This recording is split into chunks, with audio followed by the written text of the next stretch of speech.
반갑고 감사합니다. 옆에 우리 이따가 게임도 해야 되는데 너무 삭막합니다. 옆에 보니까 거의 뭐 그러면 또 안 되잖아요. 우리 옆에 한번 보시면서 옆에 누가 왔나 한번 볼까요? 저 친구는 예쁘네. 저 친구는 좀 못났네. 옆에 보면서 한번 좀 인사 한번 했으면 좋겠는데 은우 오케이. 자, 우리 옆 사람 보면서 한번 인사할 수 있는 시간 가지겠습니다. 오늘도 너무나 소중한 분이 오셨습니다. 뭐 손도 잡는 사람 있고. 자, 먼저 우리 아까 상금을 획득한 은우, 나는 누굽니까? 사람 말고 나는 누굽니까? 나는 렘넌트다. 맞아요.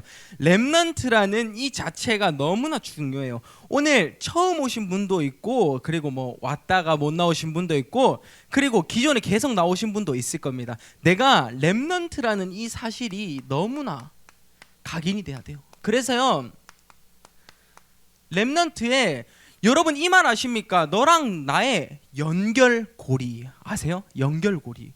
여러분이 어떤 것을 연결할 때 연결고리라고도 하잖아요. 뭐 때로는 뭐 남자친구 여자친구 간의 연결고리라고 하는 사람도 있고, 너랑 내랑은 우정으로 연결고리가 있다라고 말하는 분도 많겠죠. 렘넌트의 연결고리 뭡니까? 말씀을 가지고 우리가요 절대 보장된 것을 향해서 나아가는 겁니다. 절대 보장이죠. 여러분의 삶은요 자체가 보장되어 있어요.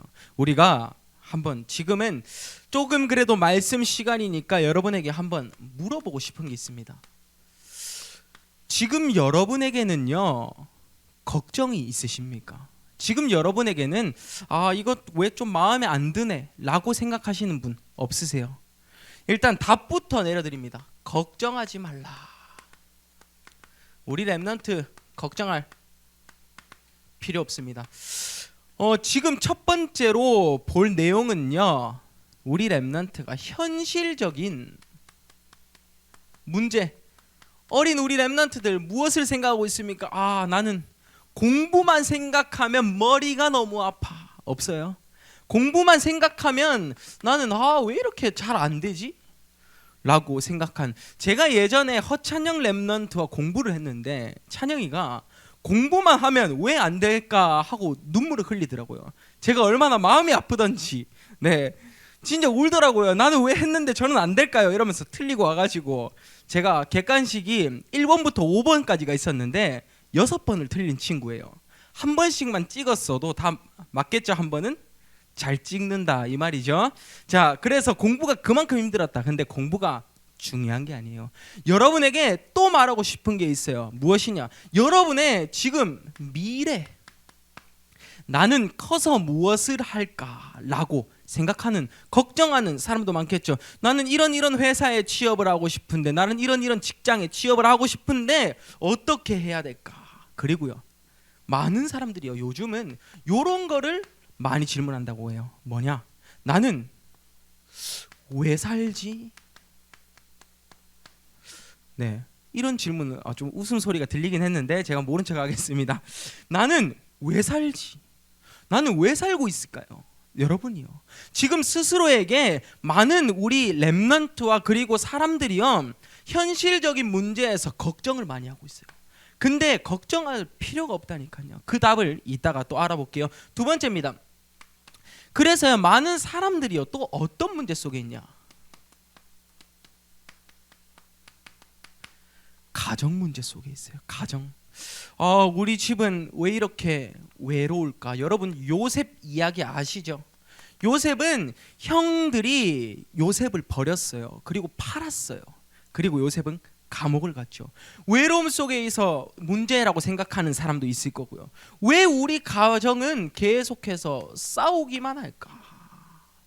왜 우리 가족은 보기만 하면 싸우기만 할까? 생각하는 사람도 있을 거고요. 그리고요, 왜 우리 가족은 갈등의 연속일까? 집에 가면 정말 편안하고 진짜 안식처가 돼야 되는데 왜 우리 집은 계속해서 나를 불안하게 할까? 라고 많은 사람들이 또 생각을 하고 있어요. 대표적인 또 사람의 또 문제로서 어떤 게 있냐? 지금 이 세 번째 것은 좀 중요해요. 뭐냐? 내게 있는 숨겨진 문제가 있어요. 무슨 말이냐? 앞으로 내게 올 문제, 앞으로 여러분에게 닥칠 문제죠. 나도 모르는 나의 문제라고 할 수 있겠습니다. 이 모든 문제가요, 진짜로 우리는 걱정하지 말라 답을 먼저 드리겠습니다. 여러분이요, 그리스도를 마음속에 영접할 때 여러분의 연결고리는 제대로 연결이 되는 겁니다. 우리가요, 숨겨진 문제, 앞으로에 있을 문제 어떤 것이죠? 우리는요, 때로는 위기가 나타날 겁니다.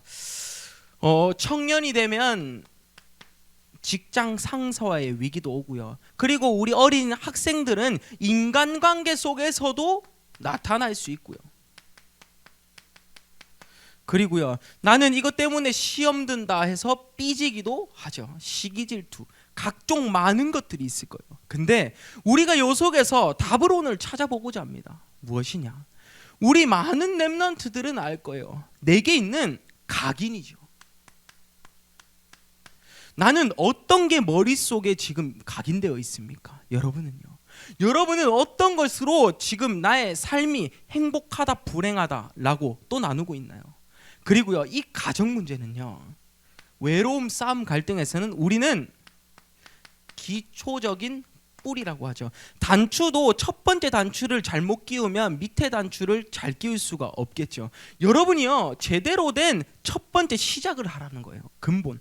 그리고요, 우리가 숨겨진 문제, 앞으로의 문제 속에서 우리는 체질을 바꾸는 겁니다. 왜요? 내가 문제를 문제로 보지 않는 체질, 넘어지지 않는 체질을 가지는 겁니다. 그리고요, 여러분이 무너지지 않는, 흔들리지 않는 체질을 가지는 거예요. 그게 바로 걱정하지 말라, 그리스도가 내 안에 있기 때문에. 그러면 우리 렘넌트이기 때문에 좀 더 활력 있게, 어리기 때문에 우리는요, 이것을 걱정하지 않고 뭐요? 여러분의 언어로 써보겠습니다. 여러분 뭐 어디 갈 때 고고라는 말 많이 쓰잖아요. 고고. 우리는요, 오늘의 시간 그리고 앞으로의 시간까지 우리는요, 고고해야 됩니다. 그러면 지금 한번 보도록 하겠습니다. 첫 번째 무엇이냐? 자, 우리가요, 진짜로 물어봅니다. 내가 내 자신이 소중하다면요, 여러분이 나 자신이 소중할 거 아닙니까? 근데 나 자신이 소중한데 나를 얼마나 아껴보셨습니까? 나를 얼마나 스스로 배려해 보셨어요? 여러분 꼭 한번 물어봐야 돼요. 소중하다면 우리는 좋은 곳에 마음을 두고 있어야겠죠. 지금 성경에 나온 그 비유로 여러분의 마음을 한번 확인해 보고자 하고, 우리가 제대로 된 마음을 한번 가져보고자 해요. 어떤 것이냐? 첫 번째, 마태복음 13장에 보면 좋은 밭에 대한 비유가 나와요. 자, 한번 이해해 보기를 바랍니다. 자, 여기 보시면 네 가지 밭이라는 비유가 나와요.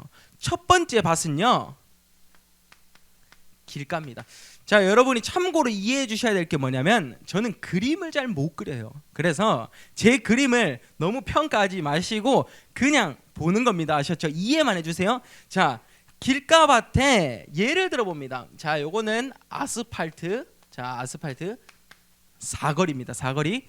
자, 그런데 여기에 씨가 떨어졌어요. 씨가 떨어져서 자라기를 바라고 있는데, 여기를 씨를 심으면 자랄 수 있을까요? 길가에 아스팔트 바닥에 씨를 여기에 던져 놓으면, 장판에 이게 뭐 열매가 맺을 수가 있을까요? 없겠죠.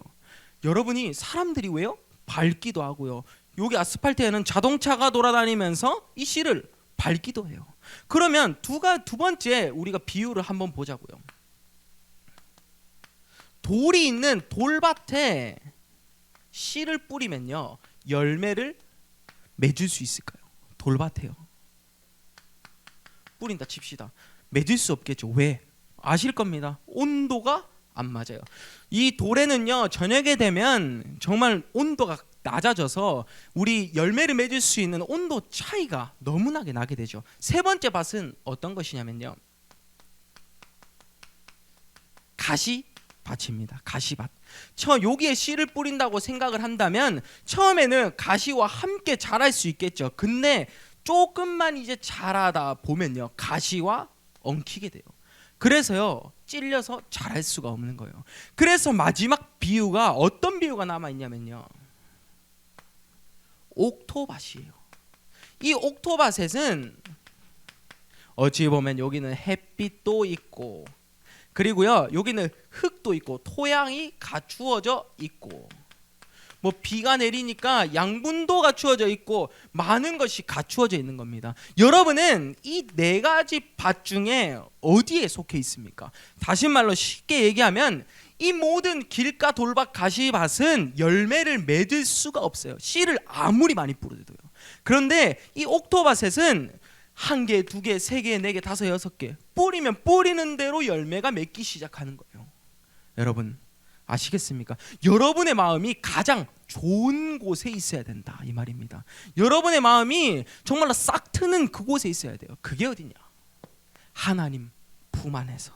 이 옥토는 하나님 품을 이야기합니다. 우리 인간이 하나님의 형상대로 창조가 되었으면 하나님을 믿어야 가장 행복한 겁니다. 우리가 또 다른 비유 한번 볼까요? 두 번째입니다. 많이 들어보셨습니까? 알곡과 가라지요. 예전에 보면 밀농사, 벼농사를 하게 되면 여기에 보면, 자 지나가다 좀 농촌에 가면 이런 걸 볼 수 있을 거예요. 어떤 거냐?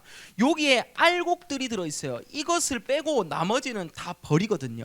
그러면 이 알곡과 가라지는 어떻게 구분을 해야 되냐? 이 알곡을 다 빼면 마지막은 가라지가 남고요. 우리 이 알곡은 우리가 먹는 거예요. 자, 쉽게 말씀드립니다. 여기서 우리가 봐야 할 것은 알곡과 가라지는 함께 있습니다. 여기 지금 가라지 요 끝에 거 팍 뺀다 해보세요. 그럼 이 알곡도 쭉 사라지거든요. 그런데 가라지는 나중에 어차피 버려져야 할 부분인데 이 알곡을 캐기 전까지 계속 있는 거예요. 무슨 말이냐? 내가 함께 있지만 어떤 사람은 무리일 수도 있고요, 어떤 사람은요 제자일 수도 있는 겁니다.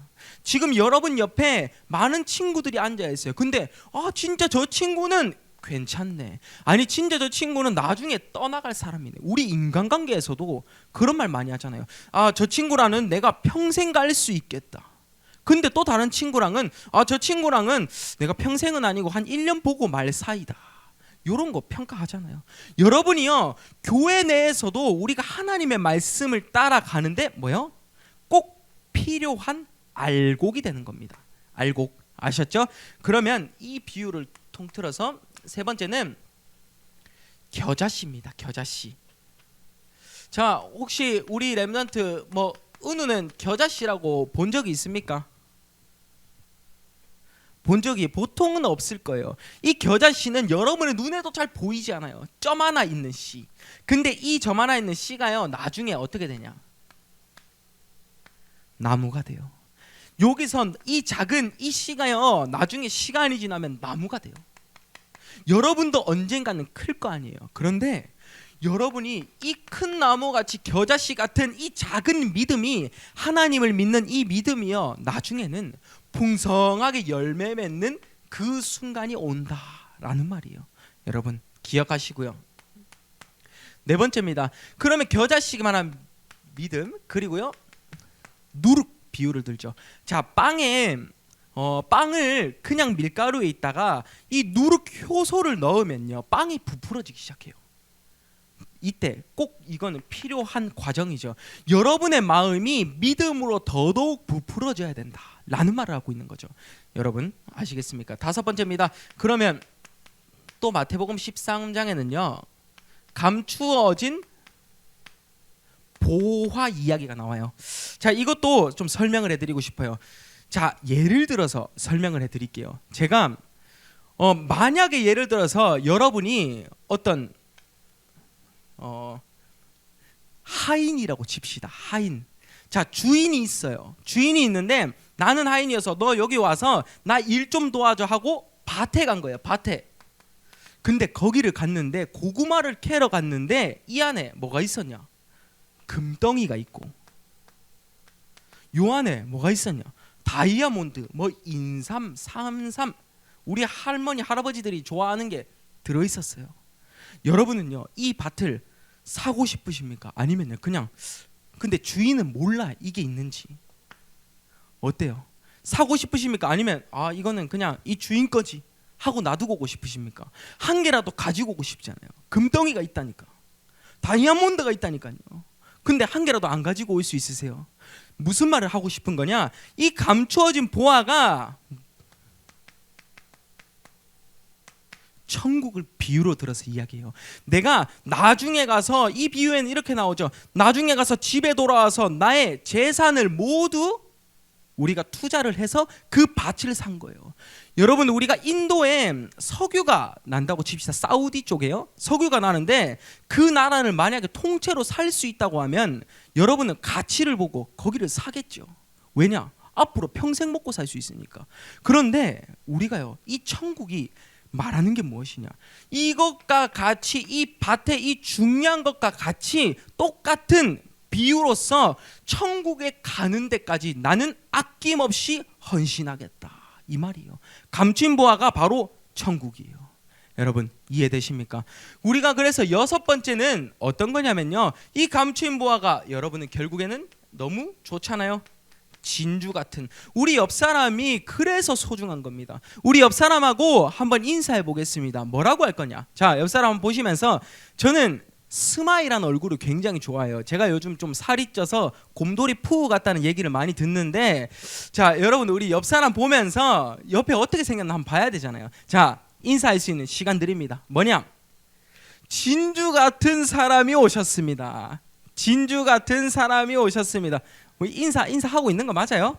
전혀 진주 같지 않은 얼굴인 것 같은데, 자, 한 번 더 인사하겠습니다. 보배로운 사람이 오셨습니다. 보배로운 사람이 오셨습니다.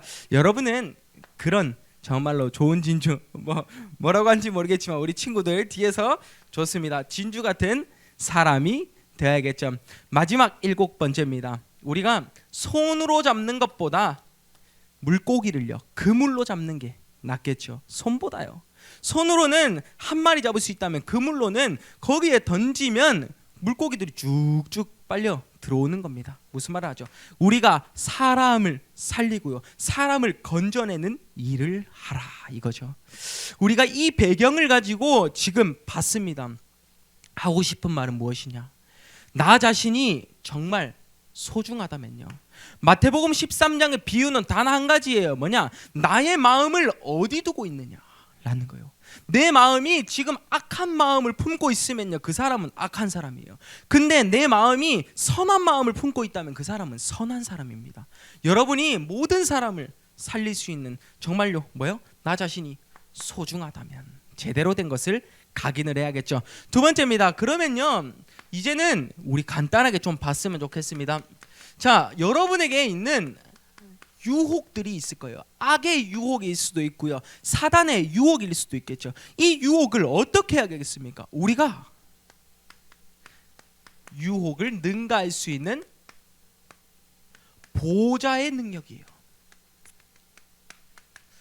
제자를 두고 많은 이야기를 하는데요, 보좌의 축복 무슨 말이냐? 내가 기도했을 때 위에 하나님과 소통이 되냐, 이 말입니다. 첫 번째입니다. 우리는 신앙생활을 하면서 종교 행위를 하면 안 되겠죠. 신앙생활을 하면서 참된 신앙생활을 해야 돼요. 종교 행위가 아니라요, 여러분에게 있는 영적인 문제, 영적으로 내가 갈급하지 않으십니까? 내가 답답할 때 있지 않으세요? 지루할 때 있지 않으세요? 여러분이요, 나의 영적 문제, 사단의 죄와 저주 배경을 해결하신 누굽니까? 그리스도를 영접하는 겁니다. 그리스도를요.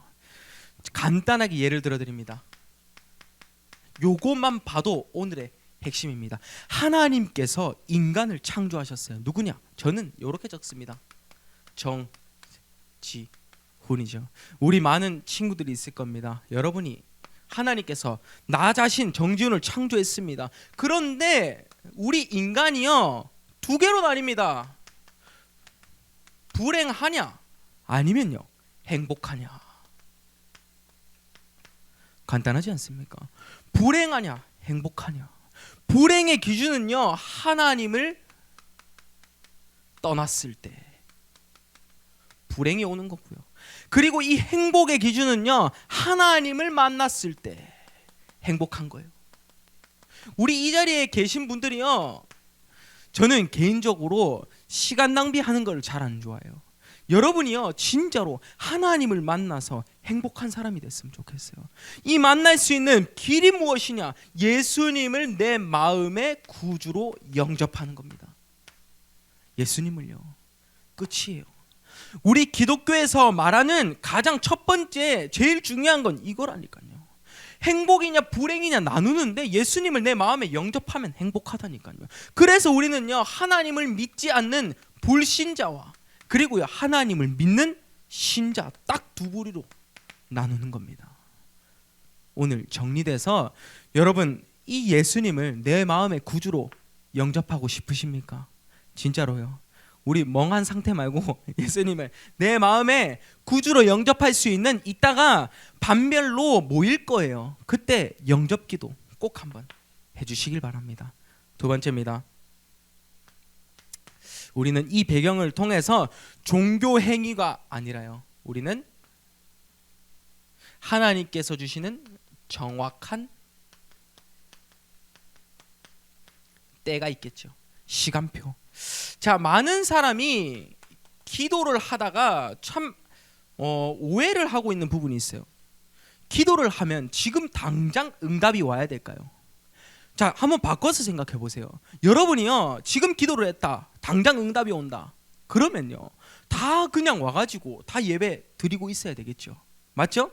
근데 여러분이 지금 우리가 하나님의 절대 권위와 하나님을 믿으려면요 우리는 기도 응답이 나 자신이 지금 자체가요 무응답도 응답이라는 이 사실을 믿어야 돼요.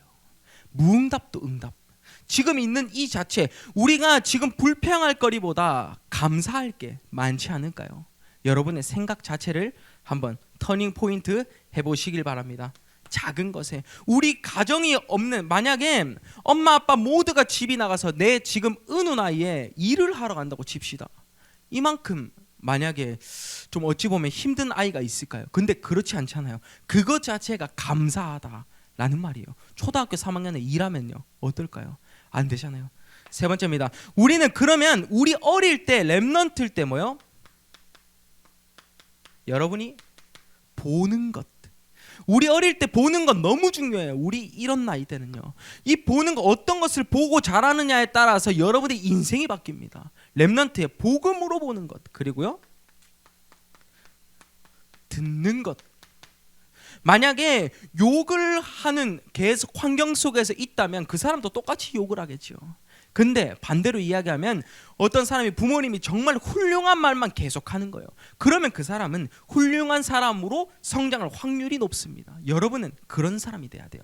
그래서 우리 마음에 새길 것이 있겠죠. 복음을 딱 새기고요. 우리 마음에 진짜 중요한, 우리가 원망 불평 나는 왜 이래가 아니라 나는 괜찮다, 어떤 문제가 와도 괜찮다라는 꼭 그런 말을 남기는 시간이 되었으면 좋겠습니다. 오늘 지금 이 시간 마무리 결론하고 마치도록 하겠습니다. 자, 오늘의 결론은요, 자, 요즘 많은 사람들에게 이런 말을 하고 싶습니다. 우리 교회뿐만이 아니라요 전체적인 분위기가 이래요. 여러분에게 미션을 드리고 싶다면 첫 번째, 우리 교회 렘넌트들 뭐요?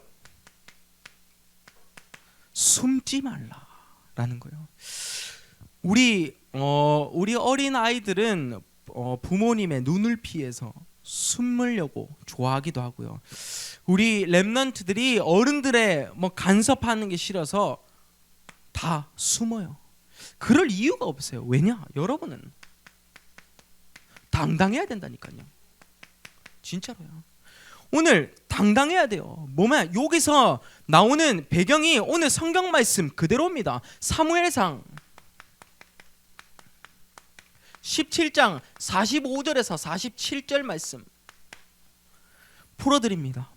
다윗이라는 아주 자그마한 아이가 있었어요. 다윗이라는 아주 자그마한 아이가 있었는데 이 아이는 키가 정말 작았어요. 근데 2m 90인 그 친구가 이제 쳐들어온 거예요. 이제 싸우자라고 한 거죠. 은우가 한마디로 말해서 우리 누구 정도 찬영이 형한테 싸우자 내가 이긴다 이런 느낌인 거죠. 그런데 여기서 중요한 말이 나옵니다. 블레셋 그 골리앗은 너 이리 와봐라, 너 작은 거 이리 와봐라 이렇게 하지만 다윗은 어릴 때부터 양치기로 계속해서 사자를 맞추는 연습을 했던 거예요. 그래서 다윗이 숨지 말고 당당하게 뭐라고 했죠? 나는 너가 모욕하는 여호와의 이름으로 너희 앞에 섰다 라고 블레셋 사람한테 이야기한 거예요. 그때 다윗에게 영적인 하나님의 시간표가 임했죠. 그 물맷돌을 가지고 던졌는데 여기 이마 정중하게 딱 맞고 골리앗이 쓰러진 배경입니다. 여러분에게 지금 현재 무서운 거 있습니까? 여러분에게 혹시 나는 이거는 정말 피해야 돼, 숨어야 돼 라고 생각하는 거 있어요? 성경의 배경에서도 당당해라 했다니까요. 왜요? 여호와의 이름을 가지고 나아가니까. 여러분 오늘 꼭 붙잡으시기 바랍니다. 숨지 마요. 숨을 이유가 없습니다. 아셨죠? 두 번째입니다. 그러면요 이제는 영적인 지식으로 나를 무장하는 겁니다. 골리앗은 칼과 방패, 단창으로 나왔어요. 그런데 다윗은요 영적으로 지식 뭐였습니까? 아까 이야기했습니다. 너가 모욕하는 여호와의 이름, 만군의 여호와의 이름으로 너희 앞에 당당하게 섰다라고 한 거예요. 영적 지식으로 우리는 무장을 하고요. 그래서 세 번째입니다. 우리는 가장 작은 것에서 있는 게 아니라 전 세계를 향해서 꿈을 꿔야 돼요. 우리 어릴 때 렘넌트들은 전 세계를 두고 품는다면 여러분은 성공할 수밖에 없습니다. 진짜로요. 전 세계를 향해 꿈을 꾸라라는 거예요. 237을 향해서 꿈을 꾸라. 그래서요 공부는 중요하지 않은 겁니다. 지금 공부가 중요하다라는 말을 하는 게 아니라요. 공부는 여러분의 인생에서 도움이 될 수는 있어요. 그런데 전부는 아닙니다. 전 세계를 향해서 꿈을 꾸는 겁니다. 어떻게 해요? 나를 통하여 전 세계 복음화가 일어날 수 있도록. 무슨 말이냐? 여러분은 제자가 되는 겁니다. 정말로 어떤 사람한테 스승과 제자에서 스승도 그 제자가 너무나 마음에 드는 제자가 있어요. 여러분 목사님께서 여러분을 보시기에 정말로 마음에 들 수 있는 제자가 되어서요 우리가 뭐라고 했습니까? 렘넌트의 연결고리는요 말씀의 연결고리를 붙잡는 거예요. 그래서요 말씀의 연결고리로 절대 보장된 것을 향해서 나아가는 겁니다. 그래서 결론은요 어떻게 해요? 고고할 건데 걱정하지 말라고요. 여러분의 지금 있는 근심, 걱정, 염려, 불평, 이제는 현실 문제, 나의 학업은 왜 이러지? 나의 미래는 어떠할까? 나는 왜 살지? 이런 질문을 말고요. 이제는 모든 것을 바꿔서 그리스도 한 분으로 답 내려보라니까요. 아시겠죠? 가정에 문제 있어도 괜찮아요. 하나님께서 그것 또한 하느님의 계획으로 우리는요 근본적인 뿌리를 바꾸고요. 숨겨진 앞으로의 문제 올 수 있습니다. 그때 어떻게 해요? 나는 무너지지 않고 그리고 흔들리지 않는 체질을 갖추는 겁니다. 이런 응답 속에서 있다면 우리가 마음이요 정말 소중하다면 정말 내 마음을 좋은 곳에 둬보길 바랍니다. 그게 어디냐? 예배와 말씀이요. 내가 예배로 살아나고 말씀으로 살아나는 나의 마음이 되어야 되고요. 그래서요 수많은 여러분에게 유혹이 올 거예요. 능가해야 됩니다. 그게 바로 기도의 축복이죠. 여러분은 오늘 또한 속으로 평안하게 기도해 보십시오. 저는 요즘 여러분은 이런 줄임말을 좋아하잖아요. 저는 속평기라고 하겠습니다. 속으로 평안하게 기도하는 겁니다. 오늘 꼭 붙여보세요. 속으로 평안하게 기도하고 그런 응답 속에서 우리 한 사람 한 사람이, 그리고 우리 렘넌트가, 또 그리고 우리 불신자가 다시 한번 신자가 될 수 있는 귀한 오늘의 시간이 되었으면 좋겠습니다. 제가 마무리 기도하고 마치도록 하겠습니다. 하나님 아버지, 감사드립니다. 우리 렘넌트들이 정말로 현장에서 나 자신이 하나님의 자녀라는 것을 잊지 않을 수 있게 하옵소서. 하나님, 지금 우리에게 있는 근심과 걱정이 있다면 걱정하지 않고 오직 그리스도 앞으로 문제를 가져갈 수 있게 하옵소서. 하나님, 지금 저희가 다시 한번 올바른 곳에 마음을 두고자 하오니 우리의 생각과 마음을 하나님이 받아 주시옵소서. 예수님을 내 마음의 구주로 다시 한번 영접합니다. 나의 인생을 인도해 주시옵소서. 감사드리며 예수 그리스도 이름으로 기도드립니다. 아멘.